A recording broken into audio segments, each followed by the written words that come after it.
Rip. I grit my teeth as Vina, a woman with aqua hair and gold tattoos above her eyebrows, yanks a strip of fabric from my leg, tearing out the hair beneath it. Sorry, she pipes up in her silly capital accent. You're just so hairy. Why do these people have to speak in such a high pitch? Why do their jaws barely open when they talk? Why do the ends of their sentences go up as they ask a question? Odd vowels, clip words, and always hiss the letter S. No wonder it's impossible not to mimic them. Vina makes what's supposed to be a sympathetic face. Good news though, this last one. Ready? I get a grip on the edges of the table I sit it on and nod. The final swath of my leg hair is uprooted with a painful jerk. I've been in the remake center for more than 3 hours and I still haven't met my stylist. Apparently he has no interest in seeing me until Vina and the other members prep team have addressed some obvious problems. This includes scrubbing down my body with a gritty foam and that has removed not only dirt but at least 3 layers of skin, turning my nails into uniform shapes, primarily ridding my body of hair. My legs, arms, torso, underarms, and part of my eyebrows have been stripped of stuff, leaving me like a plucked bird ready for roasting. I don't like it. My skin feels sore and tingling and intentionally vulnerable, but I have to keep my side of the bargain with Hamish, and no adjusting has crossed my lips.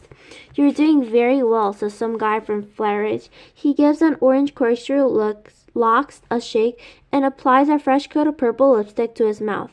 If there is one thing we can't stand, it's a whiner. Greets her down. Vina and Octavia, a plump woman whose entire body has been dyed a pale shade of pea green, rubs me down with a lotion that first stings then soothes my raw skin. Then they pull me from the table, removing the thin robe I've been allowed to wear off and on. I stand there completely naked as the 3 circle me, wielding tweezers to remove any last bits of hair. I know I should be embarrassed, but they're so unlike people that I'm more self-conscious than if the trio of ollie-colored birds were pecking around my feet. The 3 step back and admire their work. Excellent, you almost look like a human being now, says Flavius with a all laugh. I force my lips up into a smile and to show grateful I am. Thank you, I say sweetly. We don't have much cause to look nice in District 12. This wins them over completely. Of course you don't, you poor darling, says Octavia, clasping her hands together with distress for me. But don't worry, by the time Sinea is done with you, you are going to be absolutely gorgeous. We promise. You know, not that we often get rid of all hair and filth. You're not horrible at all, says Flavius encouragingly. Let's call Sina. They dart out of the room. It's hard to hate my prep team. They're such total idiots. And yet, in some odd way, I know they're sincerely trying to help me. I looked at the cool white walls and floor, resist the impulse to retrieve my robes. But this Sina, my stylist, will surely make me remove it at once. Instead, my hands go to my hairdo, one area of my body my prep team had been told to leave alone. My fingers stroke the silky braids my mother so carefully arranged. My mother. I left her blue dress and shoes on the floor of my train car, never thinking about retrieving them, of trying to hold on to a piece of her, of home. Now I wish I had. The door is open and a young man who must be Sina enters. I am taken aback about how normal he looks. Most of the stylists who interview on television are so dyed, speckled, and surgically altered they're grotesque. But Sina's close-cropped hair appears to have been natural shades of brown. He in a simple black suit, shirt, and pants. The only concession to a self-alteration seems to be a metallic gold eyeliner that's been applied to his light hand. It brings out the flecks of gold in his green eyes. And despite my disgust with the capital and its hideous fashions, I can't help thinking how attractive it looks. Hello, Cadmus, I'm Tina, your stylist, he says in a quiet voice, somehow lacking in the capital affections. Hello, I venture cautiously. This just gives me a moment, all right? He asked. He walks around my naked body, not touching me, but taking in every inch of with his eyes. I resist the impulse to cross my arms over my chest. Who did your hair? My mother? I said, it's beautiful. Classic, really. And in almost perfect balance with your profile. She has very clever fingers, he says. I had expected someone to flamboyant, someone older trying to desperately to young, someone who viewed me as a piece of meat to be prepared for a platter. Sina has met none of these expectations. You're new, aren't you? I don't think I've seen you before, I say. Most of the stylists are familiar, contestants in every changing pool of tributes. Some have been around a whole life. Yes, this is my first year at the game, says Sina. So they gave you District 12. I say newcomers generally end up with us, the least desirable district. I asked for District 12, he says without further explanation. Why don't you put on your robe and we'll have a chat? Pulling on my robe, I follow him through a door into a sitting room. 2 red couches face off over the low table. 3 walls are blank and the 4th is entirely glass, providing a window to the city. I can see by the light it must be around noon, although the sunny sky is turned overcast. Sina invites me to sit down on one of the couches and takes his place across from me. He presses a button on the side of the table. The top splits and from below rises the second tabletop that holds our lunch. Chicken and chunks of oranges cooked in creamy sauce laid on a bed with pearly white grain, tiny green peas and onions, rolls shaped in flowers, and for a dessert a pudding the color of honey. I tried to imagine assembling this meal by myself back home.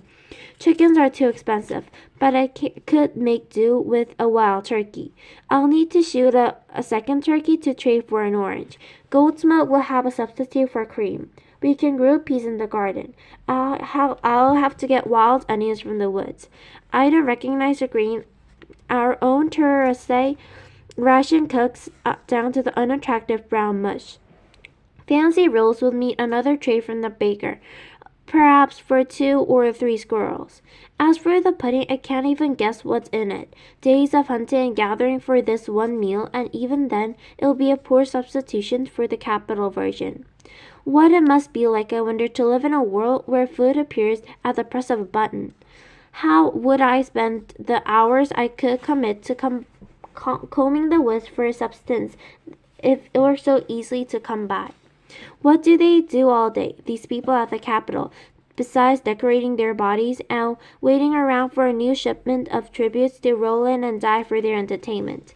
I looked up and found Sina's eyes trained on mine. How despicable we must seem to you, he says. Has he seen right in my face or somehow read my thoughts? He's right, though. The whole rotten lot of them is despicable. No matter, says Sina. So, Candace, what about your costume for the opening ceremonies? My partner Portia is the stylist for your fellow tribute Petra, and our current thought is to dress you in a complimentary costumes. Says Sina, as you know, is customary to reflect the flavor of the district. For an opening ceremony, you're supposed to wear something that suggests your district's principal industry. District 11, agriculture. District 4, fishing. District 3, factories. This means coming from District 12, Petra and I will be some of the coal miners get up. Since the tributes usually end up in the skimpy outfits and hat with headlamps. One year, our tributes were stark naked and covered in black powder to represent coal dust. It was always dreadful and does not win favor with the crowd. I prepare myself for the worst. So I'll be in a coal miner outfit? I asked, hoping it won't be indecent. Not exactly. You see, Portia and I think that coal miner thing is very overdone. No one will remember you in that. We'll both see to our job to make the District 12 tributes unforgettable, says Sina. I'll be naked for sure, I think. So rather than focus on coal mining itself, we are going to focus on coal. Naked and covered in black dust, I think. What do we do with coal? We burn it. Says Sina, you're not afraid of fire, aren't you, Candace? He sees my expression and grins. A few hours later, I'm dressed in what will either be the most sensible or the deadliest costume in the opening ceremonies. I'm in a simple black unitard that covers me from ankle to neck. Shiny leather boots lace on my knees, but it's the floating cape that makes the stream of orange, yellow, and red and the matching of headpiece that define this costume. Sina plans to light up them on fire just before a chariot rolls into the streets. It's not really on frame, of course. It's just a symmetric fire Portia and I came up with. You'll be perfectly safe, he says, but I'm not convinced. I won't be perfectly barbecued by the time we reach the center. My face is relatively clear of makeup, but just a bit of highlighting there, here and there. My hair has been brushed out and then braided down my back in my usual style. I want the audience to recognize you when you're in the area, says Sina dreamily. Candace, the girl who was on fire. It crosses my mind that Sina's calm and normal demeanor masks the complete madman. Despite this morning's revelation about Petra's character, I'm actually relieved when he shows up, dressed in an identical costume. He should be about fire, being the bacon's son and all. His style is tortilla, and a dream accompany him, and everyone is absolutely giddy with excitement over what a splash will make, except Zena. He looks a bit weary as he accepts congratulations. We are whisked down the bottom level of the Remake Center, which is essentially a gigantic stable. The opening ceremonies are about to start. Piers of tributes are being loaded in chariots pulled by teams of 4 horses. Ours are cold black. The animals are so well trained, not one even needs to guide their reins. Sina and Portia direct us into the chariot and carefully arrange our body positions, then drape our capes before moving off to consult with each other. What do you think? I whispered to Petra about the fire. I'll rip off your cape if you rip off mine, he said through gritted teeth. Deal, I say. Maybe if we can get them off soon enough, we'll avoid the worst burns. It's bad though. They'll throw us into the arena no matter what condition we're in. I know we promised Hamish we'll do exactly what I said, but I don't think he's considering this angle. Where is Hamish anyway? Isn't he supposed to be protect us from this sort of thing? Says Petra. With all the alcohol in him, it's probably not advisable to have him around an open flame. I say, and suddenly we're both laughing. I guess we're both so nervous of the games and so presently petrified of being turned into human torches we're not acting sensibly. The opening music begins. It's easy to hear, blasted around the Capitol. Massive doors slide open, revealing the crowd-lined streets. The line lasts out 20 minutes and ends up in the city circle, where they will welcome us, play the anthem, and escort us into the training center, which will be our home/prison until the games begin. The tributes from District 1 ride in the chariot pulled by snow-white horses. They look so beautiful, spray-painted silver in tasteful tunics glittering with jewels. District 1 makes luxury items for the capital. You can hear the roar of the crowd. They are always favorites. District 2 gets into position to follow them. In no time at all, we are approaching. The door, I can see that between the overcast sky and the evening hour, the light is turning gray. The tributes from District 11 are just rolling when Sina appears with a light torch. Here we go then, he says, and before we can react, he sets our capes on fire. I gasp, waiting for the heat, but there is only a faint tickling sensation. Sina climbs up before us and ignites our headdresses. He lets out a sigh of relief. It works. Then he gently tucks his hand under my chin. Remember, heads up, smile, they're going to love you. Sina jumps from the chariot and has one last idea. He shouts something up at us and the music drowns it out. He shouts again and gestures. What is he saying? He says, Petra. For the first time I look at him, at the blaze with the fire flames, he is dazzling, and I must be too. I think he said for us to hold hands. He grabs my right hand in his left, and we look to Sina for confirmation. He nods and gives a thumbs up, and that's the last thing I see before we enter the city. The crowd's initial alarm to our appearance quickly changes to cheer and shouts of District 12. Every head is turned our way, pulling the focus from the 3 chariots ahead of us. At first, I'm frozen, but then I catch sight of us in the large television screen and am floored by breathtaking we look. In the deepening twilight, the firelight illuminates our faces. We seem to be leaving a trail of fire of the flowing capes. Sina is right about the minimal makeup. We both look attractive, but utterly recognizable. Remember, heads high, smiles. They're going to love you. I hear Sina's voice in my head. I lift my chin a bit higher, put my most winning smile, and wave in my free hand, so I'm glad I have Petra to catch for balance. He is so steady, solid as a rock. As I gain confidence, I actually blow a few kisses into the crowd. The people of the capital are going nuts, showering us with flowers, shouting our names, our first names, which they had bothered to find out in the program. The pounding music, the cheers, the admiration work their way into my blood, and I can't suppress my excitement. Athena has given great advice. No one will forget me, not my look, not my name. Katniss, the girl who was on fire. For the first time, I feel a flicker of hope rising up in me. Sure, there will be one sponsor willing to take me on, and with a little extra help, some food, the right weapons, why wouldn't I count myself on the games? Someone throws me a red roach. I catch it, gives it a delicate sniff, and blows a kiss back. In the general direction of the giver, 100 hands reach up to catch my kiss, as if a real and tangible thing. Candace, Candace, I hear my name being called from all sides. Everyone wants my kisses. It's not until we enter the city circle that I realize we must have completely stopped the circulation in Petra's hand. That's how tightly I've been holding it. I look down at her linked fingers and I loosen my grip. Then he regains a grip on me. No, don't let go of me, he says, the firelight flicking his blue eyes. Please, I may fall out of this thing. Okay, I said, so I keep holding on, but I can't help feeling strange about the way Cena has licked us together. It's not really fair to present us as a team and then lock up the arena to kill each other. The 12 chariots fill the loop of the city circle.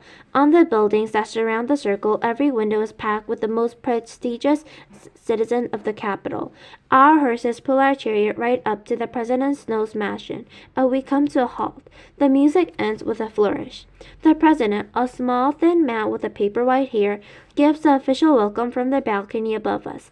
It's traditional to cut away from the faces of the tributes during the speech, but I can see on the screen that we're getting way more than our share of airtime. The darker it becomes, the more difficult it is to take eyes off our flickering. Then the national anthem plays, and they do make an effort to do a quick cut around each pair of tributes, but the camera holds on District 12 chariot as it parades around the circle one time, then disappears into the training center. The doors have only just shut behind us when we're engulfed by the prep teams, who's nearly unillegible and they babble out our praise. As I glance around, I notice a lot of tributes are shooting us dirty looks, which confirms what I've successed. We literally outshone them all. Then Cena and Portia are there, helping us down from the chariot, carefully removing our flaming capes and headdresses. Portia extinguishes them with some kind of spray from a canister. I realize I'm glued to Petra and have forced my stiff fingers open. We both massage our hands. Thanks for keep hold on me. I'm getting a little shaky here, I says Petra. It didn't show, I tell him. I'm sure no one noticed. I'm sure they didn't notice anything but you. You should wear flames more often, he says. They suit you. Then he gives me a smile that's so genuinely sweet that one right touch of shyness has expectant warmth around me. A warning bell goes off in my head. Don't be so stupid. Petra's planning how to kill you, he reminds himself. He's luring you to make you easy prey. The more likable he is, the more deadly he is. But because two can play on this game, I stand on tiptoe and kiss his cheek, right on his bruise.